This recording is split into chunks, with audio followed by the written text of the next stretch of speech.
Assalamualaikum warahmatullahi wabarakatuh. Selamat pagi, salam sejahtera bagi kita semua.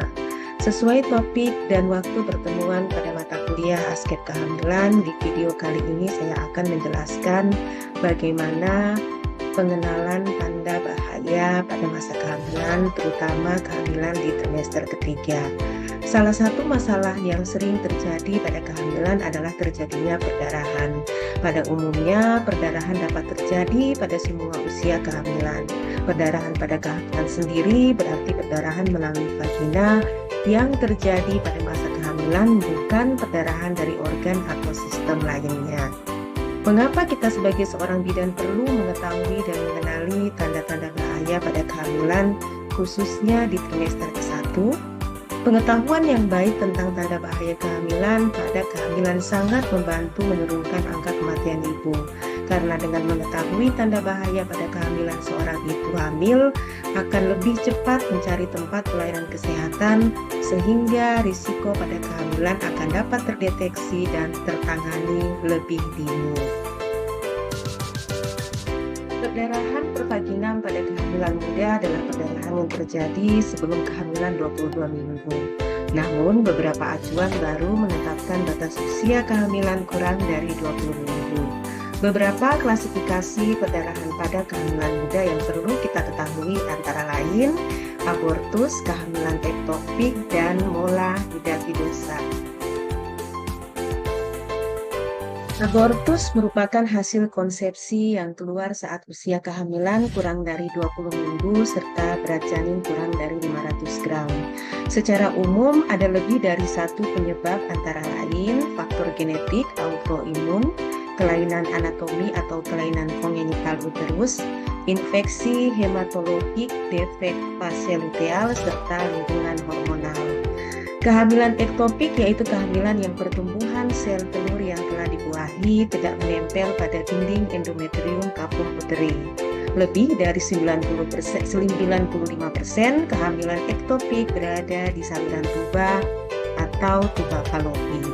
Mola hidapidosa adalah kehamilan yang berkembang tidak wajar, di mana tidak ditemukan janin dan hampir seluruh pili korealis mengalami perubahan berupa degenerasi hidropik. Secara mikroskopik, mola hidapidosa mudah dikenal, yaitu berupa gelembung-gelembung putih, tembus pandang berisi cairan jernih dengan ukuran bervariasi dari beberapa milimeter sampai 1 hingga 2 cm. Untuk mengetes pengetahuan kita tentang perdarahan pada kehamilan muda, silahkan menjawab pertanyaan-pertanyaan pada soal-soal berikut.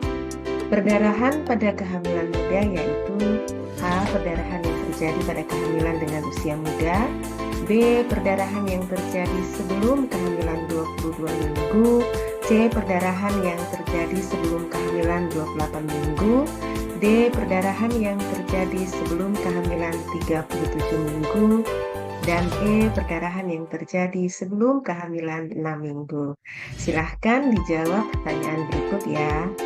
Kedua, seorang perempuan umur 30 tahun datang ke TPMB dengan keluhan amenorrhea 3 bulan. Hasil anamnesis sering merasa mual dan muntah sejak 1 bulan yang lalu. Hasil pemeriksaan tekanan darah 140/100 mmHg, pernapasan 20 kali per menit, nadi 84 kali per menit, TFU 1 jari di bawah pusat tidak teraba balut temen, terdapat bercat kecoklatan dan jaringan seperti gelembung. Diagnosa apakah yang paling mungkin pada kasus tersebut? A. Abortus imminens, B. Kehamilan ektopik, C. Misset abortion, D. Mola hidapidosa, dan E. Abortus incipiens. Abortus dapat digolongkan atas dasar 2 bagian, yaitu abortus spontan dan abortus provokatus. Abortus spontan terdiri dari, pertama, abortus imminens adalah perdarahan pervaginam pada kehamilan kurang dari 20 minggu. di mana hasil konsepsi masih dalam uterus dan tanpa adanya dilatasi. Diagnosis abortus imminens ditentukan dari pertama terjadinya perdarahan melalui ostium uteri externum dalam jumlah sedikit, disertai sedikit nyeri perut bawah dan tidak sama sekali, uterus membesar sesuai masa kehamilan dan tes kehamilan umumnya positif. Kedua, abortus insipiens adalah perdarahan uterus pada kehamilan kurang dari 20 minggu dengan adanya dilatasi serviks yang meningkat dan ostium uteri telah membuka, tetapi hasil konsepsi masih dalam uterus. Dalam hal ini, rasa mules menjadi lebih sering dan kuat, perdarahan bertambah. Diagnosis abortus insipiens ditentukan dari pertama perdarahan lebih banyak, perut mules atau sakit lebih hebat. Pada pemeriksaan dijumpai perdarahan lebih banyak, kanalis cervicalis terbuka, dan jaringan atau hasil konsepsi dapat teraba. Dan pada umumnya tes kehamilan masih positif. Ketiga, abortus incomplete adalah pengeluaran sebagian hasil konsepsi pada kehamilan sebelum 20 minggu dengan masih ada sisa tertinggal dalam uterus. Perdarahan abortus ini dapat banyak sekali dan tidak berhenti sebelum hasil konsepsi dikeluarkan. Diagnosis abortus incomplete ditentukan dari pertama perdarahan berlangsung terus, kemudian perdarahan mendadak disertai infeksi dan suhu tinggi, dapat terjadi degenerasi ganas atau koriokarsinoma. Dan pada pemeriksaan dijumpai gambaran kanalis cervicalis terbuka, dapat diraba jaringan dalam rahim atau kanalis cervicalis tertutup, dan perdarahan berlangsung terus. Dengan pemeriksaan sonde, perdarahan bertambah. Keempat, abortus komplit, yaitu terjadi di mana semua hasil konsepsi sudah dikeluarkan. Pada penderita ditemukan perdarahan sedikit, ostium uteri sebagian besar telah tertutup, dan uterus sudah mengecil. Diagnosis abortus komplit ditentukan dari pertama pada USG transvaginal tidak ada sisa konsepsi di dalam uterus, kemudian ostium uteri yang telah menutup, besar uterus lebih kecil dari usia kehamilan, perdarahan sedikit dan seluruh hasil konsepsi telah keluar, dan pada umumnya pemeriksaan urin pada umumnya masih positif hingga 3-10 setelah terjadinya abortus. Selanjutnya kelima adalah missioned abortion, yaitu tertahannya hasil konsepsi yang telah mati di dalam rahim selama lebih dari atau sama dengan 8 minggu. Ditandai dengan tinggi fundus uteri yang menetap bahkan mengecil, biasanya tidak diikuti tanda-tanda abortus seperti perdarahan, pembukaan serviks, dan kontraksi. Diagnosa missioned abortion ditentukan dari ketika usia kehamilan 14-20 minggu, pasien merasakan rahimnya semakin mengecil dengan tanda-tanda kehamilan sekunder mulai menghilang. Kemudian tes urin negatif pada 1 minggu pertama setelah terjadinya abortus. Selanjutnya abortus habitualis adalah abortus spontan yang terjadi 3 kali atau lebih secara berturut-turut. Pada umumnya penderita tidak sulit untuk menjadi hamil, tetapi kehamilan berakhir sebelum mencapai usia 28 minggu. Salah satu faktor paling sering ditemukan yang menyebabkan abortus habitualis yaitu inkompetensi serviks, yaitu keadaan di mana serviks tidak mampu menerima beban untuk tetap bertahan menutup setelah kehamilan melewati trimester pertama. Dan terakhir yaitu abortus infeksius atau septik adalah abortus yang disertai infeksi pada genitalia bagian atas termasuk endometritis atau parametritis. Abortus septik juga merupakan komplikasi yang jarang terjadi akibat prosedur abortus yang aman. Diagnosis abortus infeksius ditentukan dengan adanya abortus yang disertai gejala dan tanda infeksi alat genitalia seperti panas, takikardi, perdarahan vaginam yang lama, atau bercak perdarahan, discharge vagina atau serviks yang berbau busuk, uterus lembek, serta nyeri perut dan pelvis, serta terjadinya leukositosis. Nah, untuk mengetahui pemahaman kita tentang abortus, mari kita jawab soal-soal berikut. Pertama, seorang perempuan berusia 26 tahun, usia kehamilan 16 minggu, datang ke puskesmas dengan keluhan perdarahan dari vagina berupa bercak-bercak flek sejak kemarin. Hasil anamnesis, hamil anak pertama, mengeluh nyeri perut yang hilang timbul. Hasil pemeriksaan, in speculo didapatkan ostium uteri externum tertutup, perdarahan negatif, TFU pertengahan pusat dan simpisis. Diagnosa apakah yang paling tepat pada kasus tersebut? A. Abortus imminens, B. Abortus incipiens, C. Abortus incomplete, D. Abortus complete, dan E. Abortus habitualis.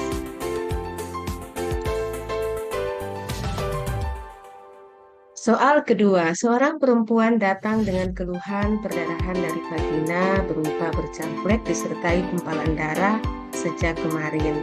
Mengatakan sudah telat haid selama 4 minggu dan mengeluh nyeri perut. Hasil pemeriksaan in speculo didapatkan ostium uteri externum terbuka, perdarahan positif. Diagnosa apakah yang paling tepat pada kasus tersebut? A. Abortus imminens, B. Abortus incipiens, C. Abortus incomplete, D. Abortus complete, dan E. Missed abortion.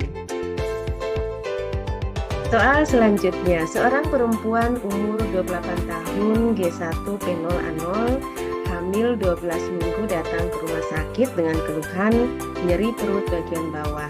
Hasil anamnesis, keluar darah sedang bercampur sedikit gumpalan dari kemaluan sejak 2 jam yang lalu.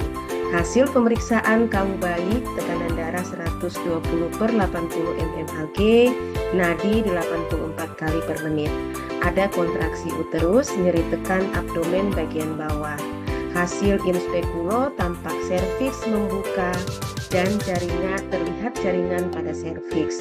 Diagnosa apakah yang paling mungkin pada kasus tersebut? A. Abortus imminens, B. Abortus incomplete, C. Abortus incipiens, D. Abortus complete, dan E. mola hidapidosa. Soal terakhir, seorang perempuan 25 tahun G2 P1 A0 hamil 16 minggu datang ke rumah sakit dengan keluhan keluar darah banyak dari jalan lahir. Hasil anamnesis, kram dan nyeri perut bagian bawah. Hasil pemeriksaan KU lemah, tekanan darah 90/60 mmHg, nadi 90 kali per menit, suhu 37,5 derajat Celcius, pernafasan 24 kali per menit, in speculo serviks terbuka, tidak ada pengeluaran hasil konsepsi, ibu terlihat pucat. Apakah jenis abortus yang paling mungkin sesuai kasus tersebut? A. Abortus imminens, B. Abortus incipiens, C. Abortus habitualis, D. Abortus complete, dan E. Abortus incomplete.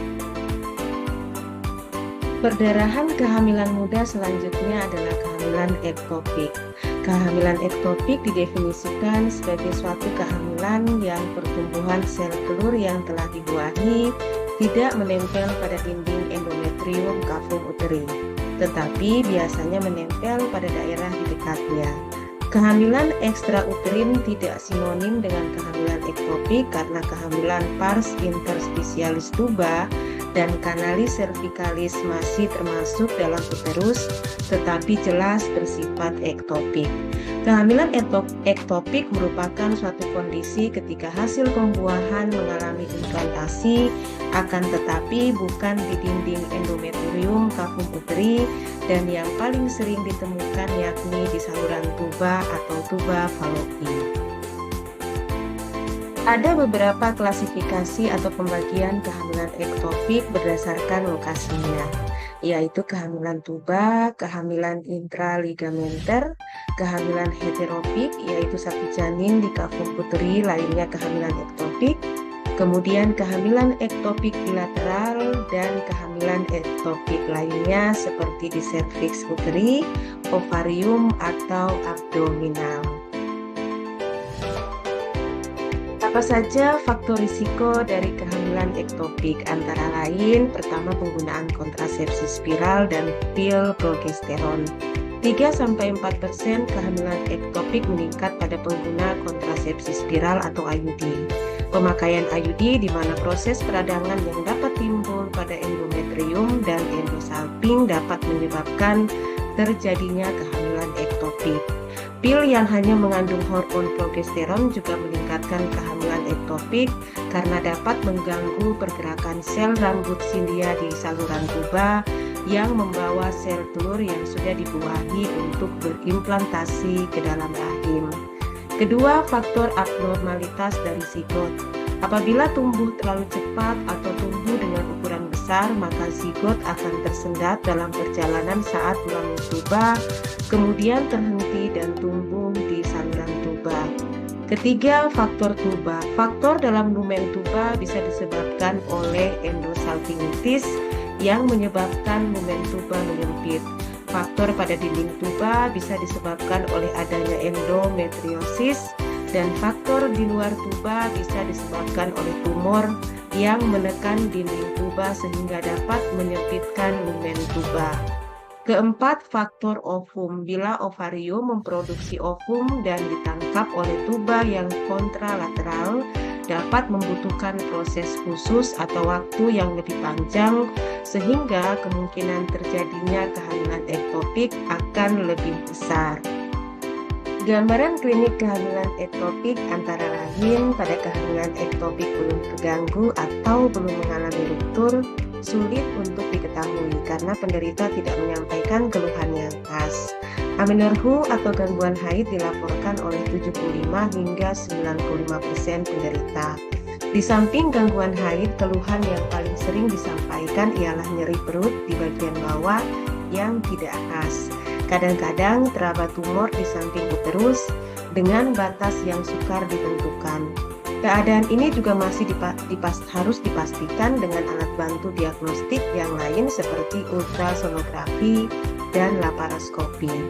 Mengingat bahwa setiap kehamilan ektopik akan berakhir dengan abortus atau ruptur yang disertai perdarahan dalam rongga perut, maka pada setiap wanita dengan gangguan haid dan setelah diperiksa dicurigai adanya kehamilan ektopik harus ditangani dengan sungguh-sungguh menggunakan alat diagnostik yang ada sampai diperoleh kepastian diagnostik kehamilan ektopik, karena jika terlambat diatasi dapat membahayakan jiwa penderita.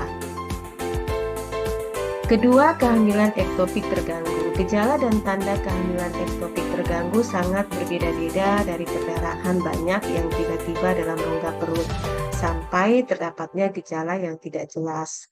Gejala dan tanda bergantung pada lamanya kehamilan ektopik terganggu. Abortus atau ruptur tuba, tuanya kehamilan, derajat perdarahan yang terjadi, dan keadaan umum penderita sebelum hamil. Nyeri merupakan keluhan utama pada kehamilan ektopik terganggu. Pada ruptur tuba, nyeri perut bagian bawah terjadi secara tiba-tiba dan intensitasnya disertai dengan perdarahan yang menyebabkan penderita pingsan, tekanan darah dapat menurun, nadi meningkat, serta perdarahan yang lebih banyak. Untuk membantu menegakkan diagnosa KET, kita dapat melakukan hal-hal sebagai berikut. Pertama, anamnesis. Pada anamnesis, haid biasanya terlambat untuk beberapa waktu dan kadang-kadang terdapat gejala subjektif kehamilan muda. Nyeri abdomen terutama bagian bawah dan perdarahan perut vaginam pada trimester pertama kehamilan merupakan tanda dan gejala klinis yang mengarah ke diagnosis kehamilan ektopik.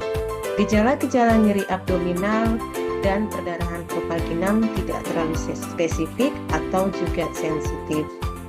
Kedua, pemeriksaan umum. Penderita tanpa kesakitan dan pucat pada perdarahan dalam rongga perut, tanda-tanda shock dapat ditemukan. Ketiga, pemeriksaan ginekologi. Tanda-tanda kehamilan muda mungkin ditemukan. Pergerakan serviks menyebabkan rasa nyeri. Bila uterus dapat diraba, maka akan teraba sedikit membesar, dan kadang-kadang teraba tumor di samping uterus dengan batas yang sukar ditentukan. Kavum Douglas yang menonjol dan nyeri raba menunjukkan adanya hematokel retrouterin. Keempat, pemeriksaan laboratorium.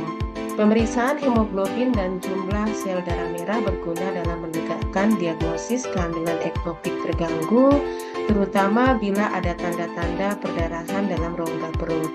Untuk membedakan kehamilan ektopik dengan infeksi pelvik, dapat diperhatikan jumlah leukosit.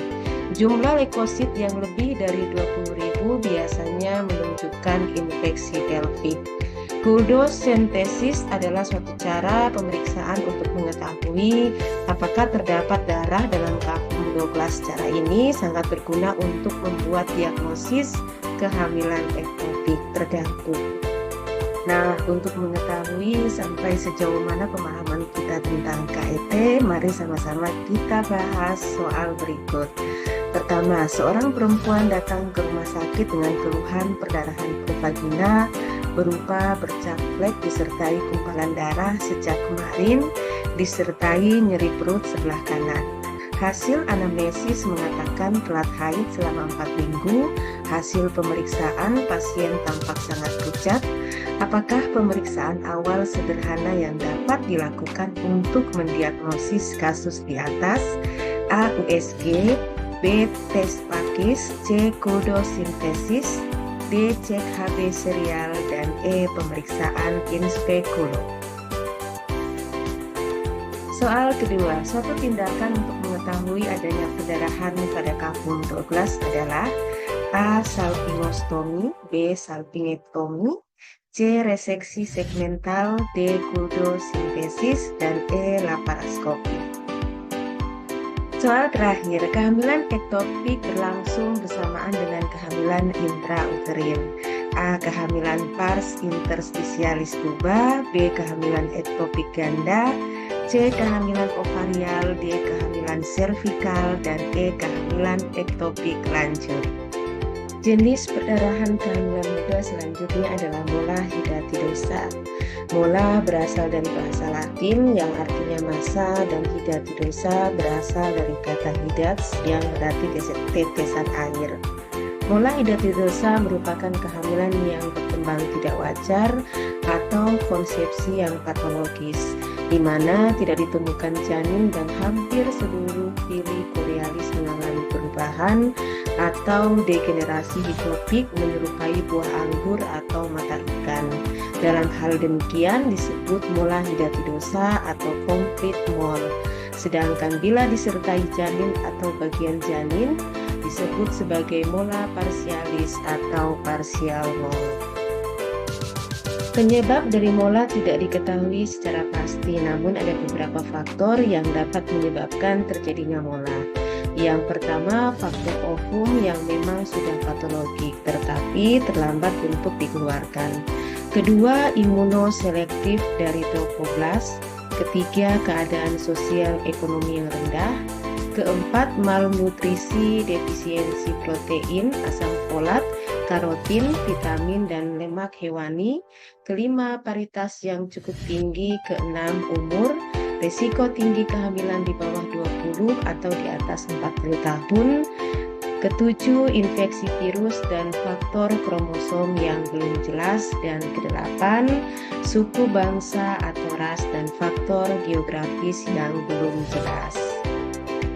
Untuk mengetahui dengan pasti diagnosa mola hidatidosa, kita perlu melakukan hal-hal sebagai berikut. Pertama, anamnesis. Pasien umumnya terlambat haid, keluhan adanya perdarahan provaginam, perut terasa lebih besar, mual muntah yang hebat, tidak terasa adanya pergerakan janin, hipertensi dalam kehamilan, adanya tanda-tanda tirotoksikosis seperti hipertensi, takikardi, hiperhidrosis, tremor, gelisah, emosi labil, dan kulit terasa hangat. Tanda-tanda emboli paru walaupun hal ini jarang terjadi dan tampak keluar jaringan seperti buah anggur atau mata ikan, namun tidak selalu ada. Kedua, pemeriksaan fisik. Pada inspeksi, muka dan badan kadang-kadang kelihatan pucat kekuningan atau disebut face mole, gelombang bola dapat keluar. Palpasi, uterus lembek, membesar tidak sesuai kehamilan, tidak teraba bagian-bagian janin dan gerakan janin. Auskultasi, tidak terdengar DJJ, terdengar bising dan bunyi yang khas. Pemeriksaan dalam, pastikan besarnya rahim terasa lembek, tidak ada bagian-bagian janin, terdapat perdarahan dan jaringan dalam kanalis, servikalis, dan vagina. Yang ketiga, pemeriksaan penunjang. Yang pertama adalah laboratorium. Yang harus diperhatikan pada hasil laboratorium adalah hormon beta-HCG. Kemudian kedua adalah USG. Pada kehamilan mula, bentuk karakteristik yang ada berupa gambaran seperti badai salju tanpa disertai kantong gestasi atau janin. USG dapat menjadi pemeriksaan yang spesifik untuk membedakan antara kehamilan normal dengan mola hidatidosa. Yang ketiga, amniografi. Penggunaan bahan radiopak yang dimasukkan ke dalam uterus secara transabdominal akan memberikan gambaran radiografik khas. Kemudian, uji sonde Hanifa pada mola hidatidosa.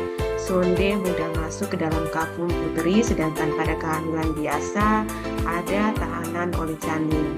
Kemudian fototoraks. Pada kehamilan 3-4 bulan tidak ditemukan adanya gambaran tulang-tulang janin.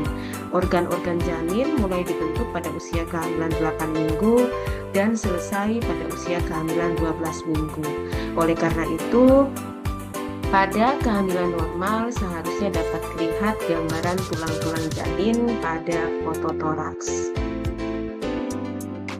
Untuk mengetahui diagnosa pasti mola hidatidosa, kita perlu mengetahui diagnosa banding dari mola hidatidosa, yaitu abortus, kehamilan ganda, kehamilan dengan mioma, atau hidramnion.